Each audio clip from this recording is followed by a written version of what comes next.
Everything happens for a reason. In this video uploaded by Vsauce, he explains that nothing is random. Even though flipping a coin may seem random, it's not, because you can technically calculate the speed that the coin's flipping at and the distance it's going to travel in order to figure out if it's going to be heads or tails. So anyways, it's kind of random that so many players are going down with injuries nowadays, right?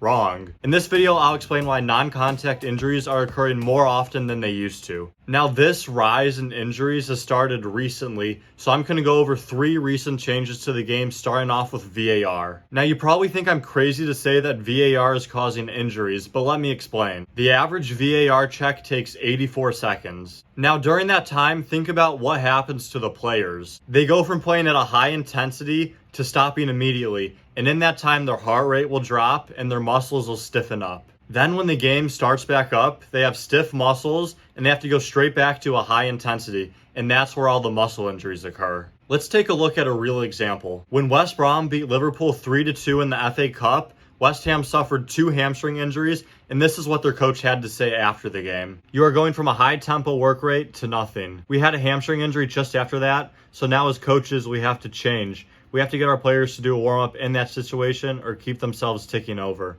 We did get a couple injuries straight after the stoppages, and they need to take a look at that. If any of you have played football at a high level, you would totally understand this concern. VAR takes way too long to make a decision, and it puts the players at an increased risk of having a muscular injury. And also, get the calls right if you're going to take so long. Speaking of hamstring injuries, let's talk about Kevin De Bruyne, who's recently had surgery on his hamstring, and he's had a few complaints about my next point. My next point is useless tournaments and games that are added to the schedule for no reason other than money. The Nations League was introduced as a new tournament in 2018, and let's be honest, who really cares to watch the Nations League? No one has ever bragged about winning the Nations League other than Ronaldo fans. These games just add to the players' legs, it decreases their time of recovery, and increases their chances of injury. Here's what Kevin De Bruyne had to say about the Nations League. For me, the Nations League is unimportant.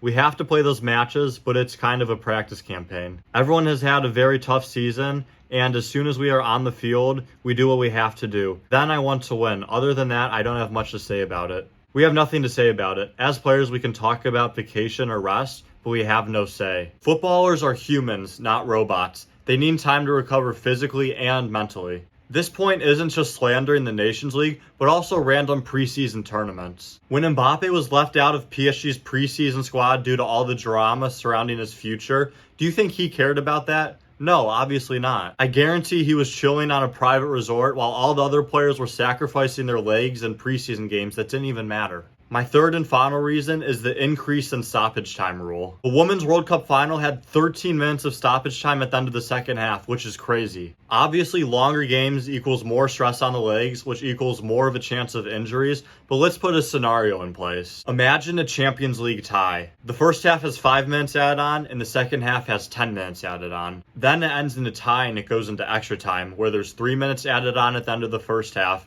and 4 at the end of the second half. All of a sudden, you've just turned a 120-minute game into a 142-minute game. The average player cannot handle that. Now, you would think FIFA would be smart and make adjustments to help the players, right? But all they have done is change the 3 substitution rule to 5 substitutions per game. And that's it. They clearly aren't doing enough to help the players, and this will just continue to get worse, unless if you share this video with a friend to help raise awareness. If you like this video, I would highly recommend checking out my most recent upload, or check out this video that YouTube's recommended for you. And as always, please subscribe, and thank you for watching.